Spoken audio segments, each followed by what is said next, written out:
Well, hey folks, Fat Guy Flies RC. Out here at the Avon Park Aero Models Field, we're going to take up FLIGHTLINE F4U Corsair. Have a little bit of fun with her. Now, this is probably the third or fourth flight after my landing gear repair from that tragic belly landing, which wasn't my fault. I mean, it was my fault, but somehow whenever I was setting it up, one of the pins that hold the door in on the one gear was catching on the gear and not allowing it to come up or come down, and so I had a belly lander out there, in which there was, I thought sure I'd break a prop. Nothing. Did not break anything. All I did is just switch one of the little pins around, and I got that pin a little bit in better position. Now it doesn't impede the gear, and what it was just a little pin that closes the doors on the one retract. All right, timer set for 8.5 minutes. Got a 5,000 HRB slammed as far forward as I can get it, because that's the only way you're going to get good CG. And remember, with a warbird, you want a little bit nose heavy. Not grossly nose heavy, but you do want it to favor nose heavy. Now I got a little bit of a breeze today, kind of down the runway, so that's kind of good. Hopefully it'll stay down the runway. So probably will not need flaps. Now, warbirds, get the tail up and drive it. Okay? Because she's going to want to pull off to one side or the other. I haven't flown this plane in a little while, so bear with me. All right.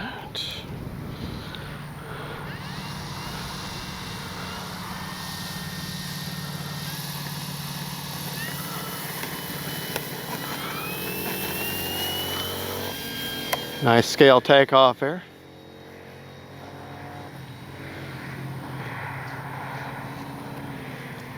Amazing how that big of a plane can get so small so quick.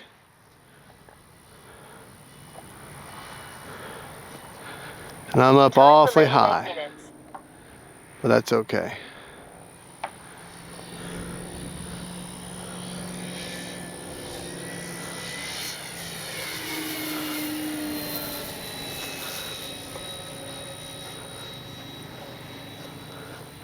Thing about gold wing planes is they fly just as well inverted as they do right side up. All right, I think I got a little bit of a feel for her now.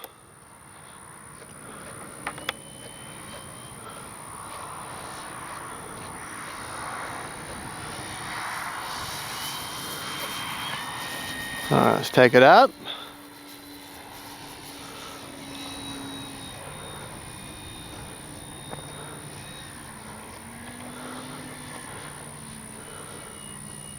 Has a half throttle turn roll there. Time remaining 7 minutes. Oh, she'll slow right down.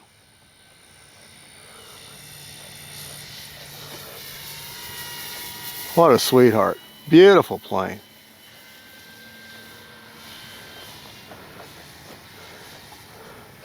Track's nice and straight.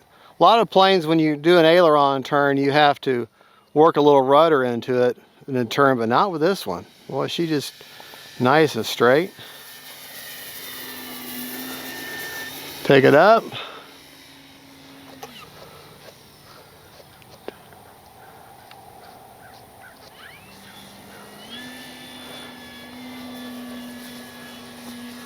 Take it up.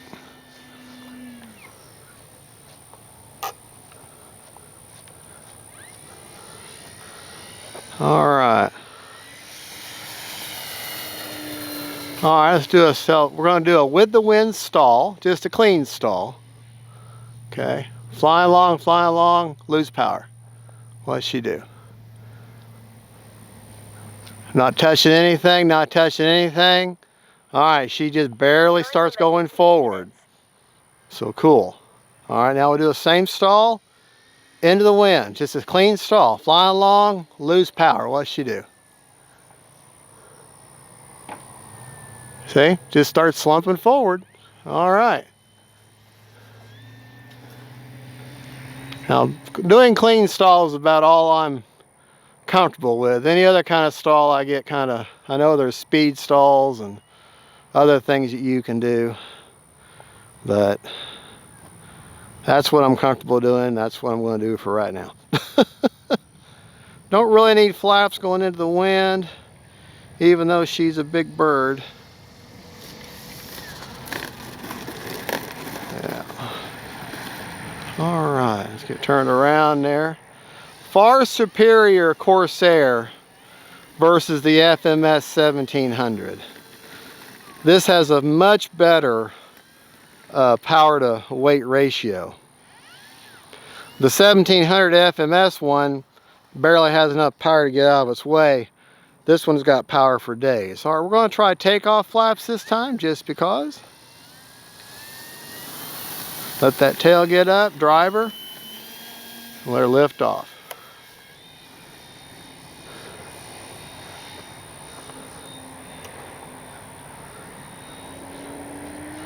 Time remaining 5 minutes. Beautiful plane. All right, got the flaps down. I'm gonna drive her by slow. Fly by slow. Got the flaps down. I really don't like the flaps. All right.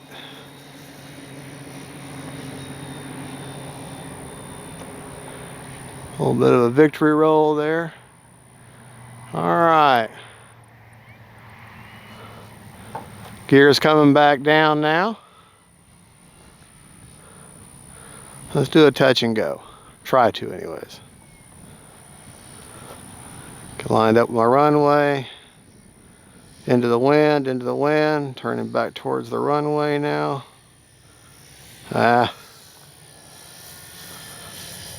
remaining 4 minutes. Don't like it.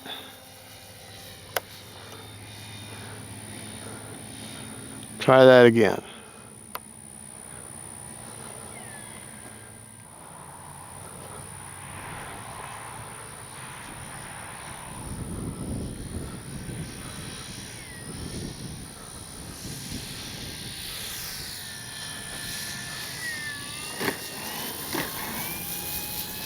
There. Not exactly how I wanted to do it, but we'll take it. That was 2 touch and goes for the price of 1. All right. Do ourselves another landing drill there. That's what touch and goes can really be, at landing drills. Time remaining 3 minutes.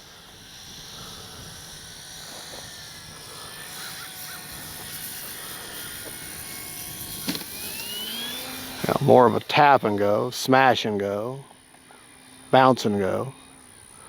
All right.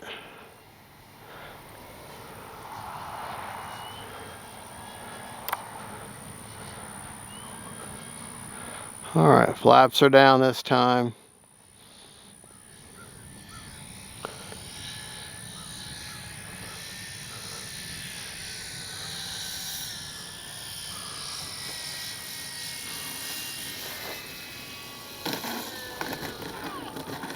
Big old sweetheart. All right. I don't have audio call outs for my flaps. That's what I keep forgetting to do.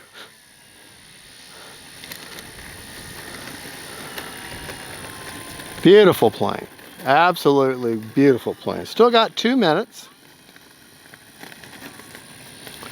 Let's get turned around here.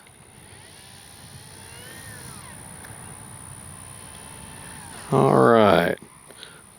Takeoff flaps. All right. Remember, let that tail get up off the deck.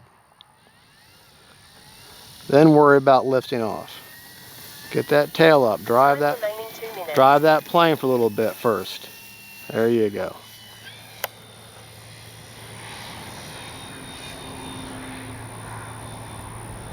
Plenty of power.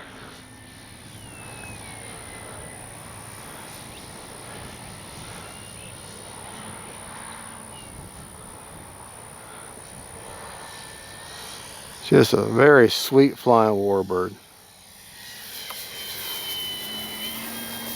Gear coming down.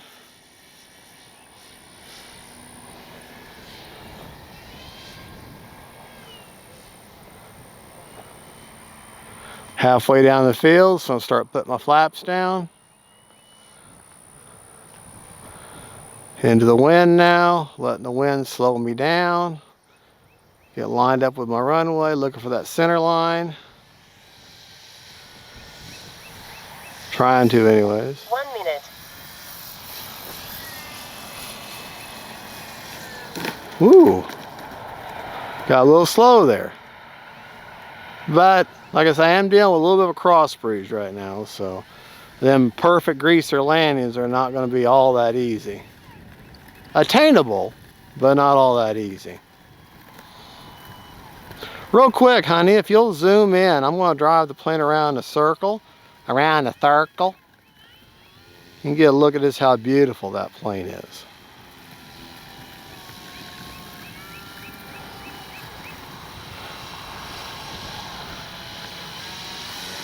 Now, I don't remember if I had this engaged or not, but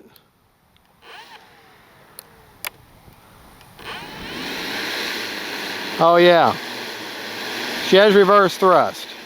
Why on earth you would need it, I don't know, but it has it.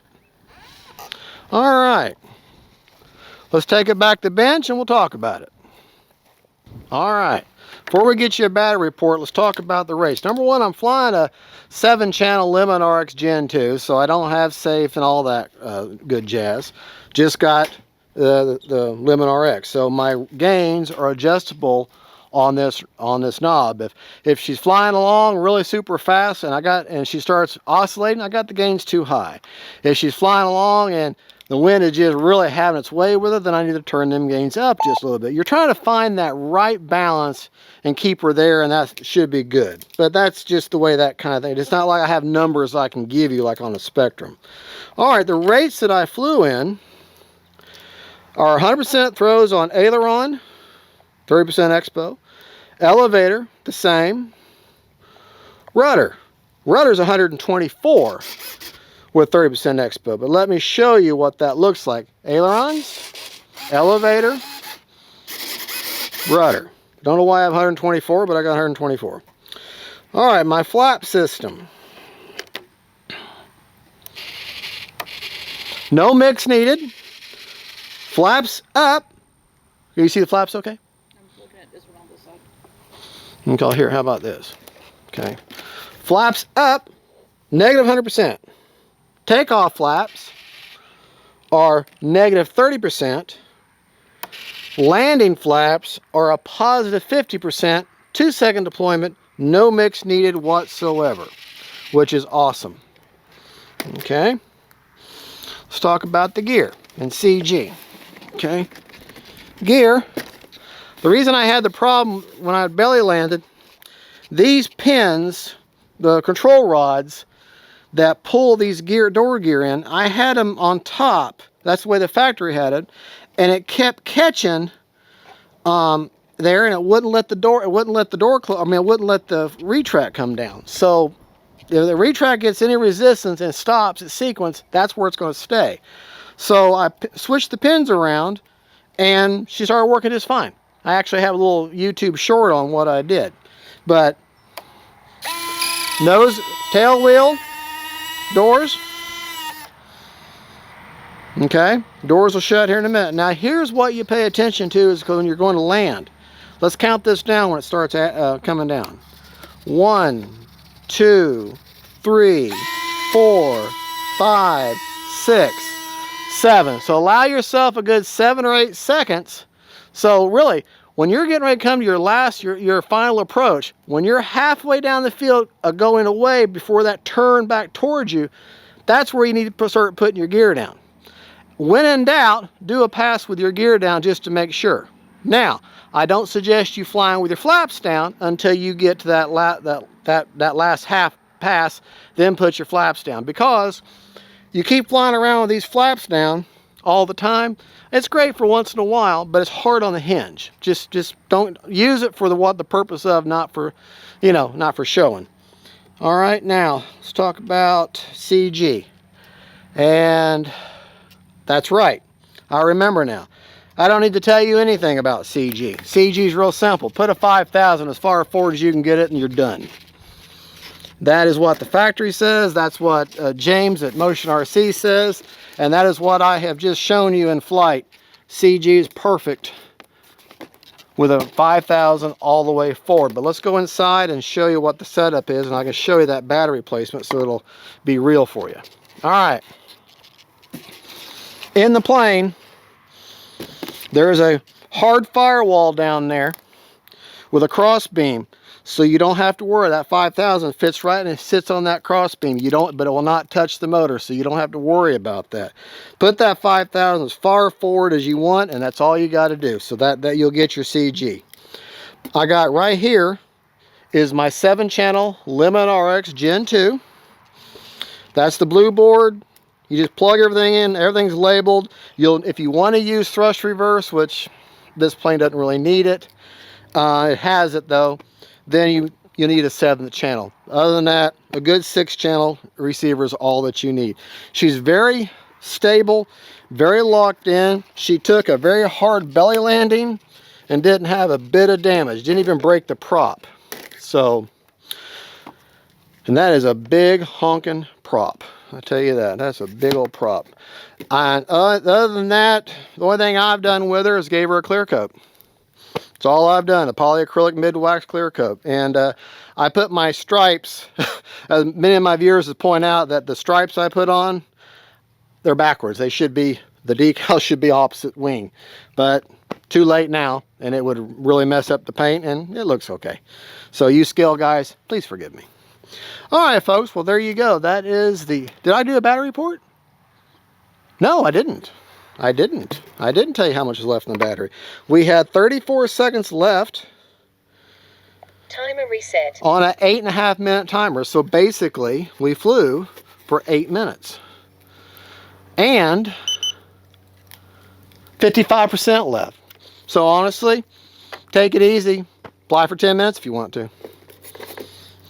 Oh, I do have a satellite for that Limit RX. I'm throwing a hatch around. But, all right, folks. Well, there you go, folks. There is the FLIGHTLINE F4U Corsair. God bless y'all. God is good. And don't forget, faith, family, and friends. And then big old beautiful warbirds. Bye-bye.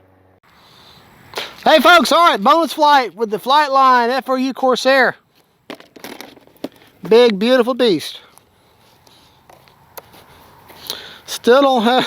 I don't have the audio props for motor or flaps. Still haven't done that.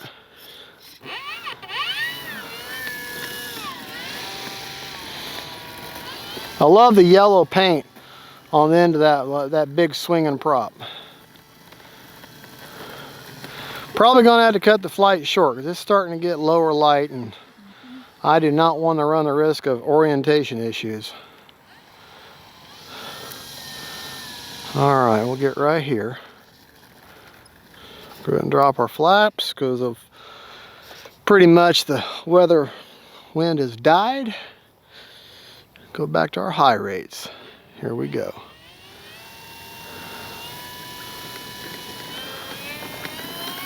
Get up on that those wheels, lift off.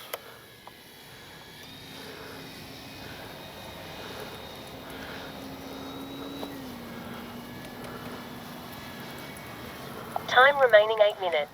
Now this is one of those situations where the navigation lights are key. This way the green is towards me, so I know that's the left wing looking at me. That's the pilot's right wing. Now the pilot's left wing is at me and I've got red. Yeah, I'm going to have to land early. It's just a little too...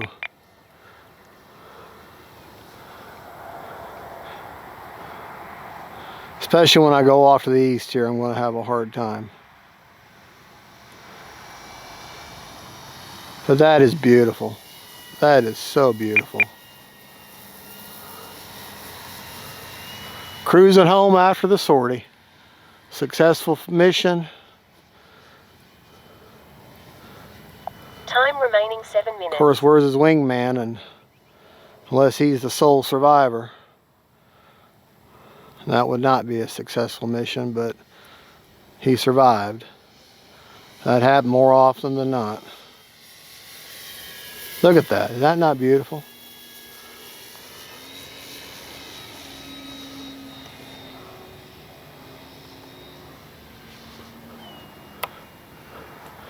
He's got to shake them nerves off.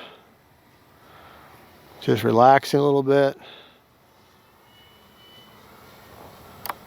Dropping my flaps. Getting to my final. Look at the beautiful lights.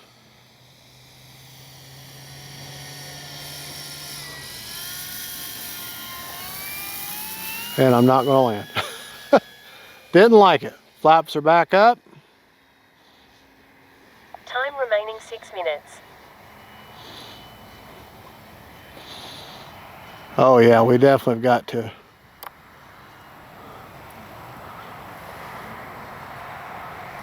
Definitely got to go.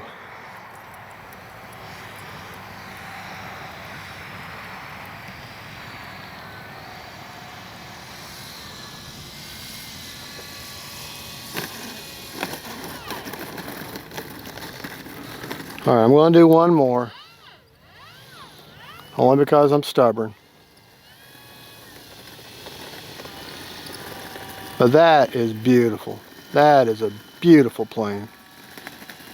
I think in my warbirds that I own, I think that's about the most beautiful plane I've got as far as warbirds go.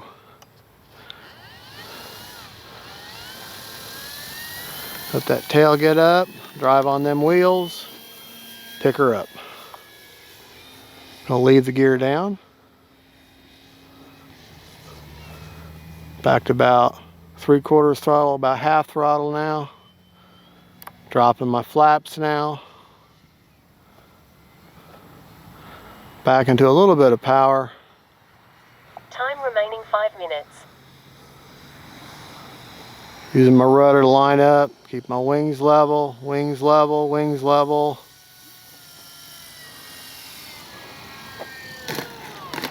That's not too bad. I'm going to take that one because it's just getting too dark. Even though on the film it probably will look a lot brighter, but that's just the visual trick of cameras.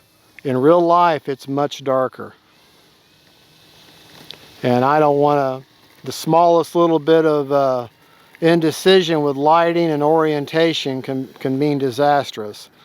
And the last thing I'm worried about, I'm worried about wrecking the plane. What I'm worried about most of all at this time of the night is losing control of this plane. And what have I got out here? What do I have by me? I got family and friends. I got a road out here.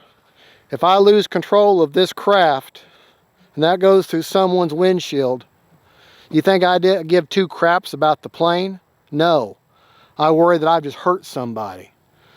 This plane, this hobby, you have to show some respect. You're flying around several pounds of steel and motor and plastic and a big old honking battery.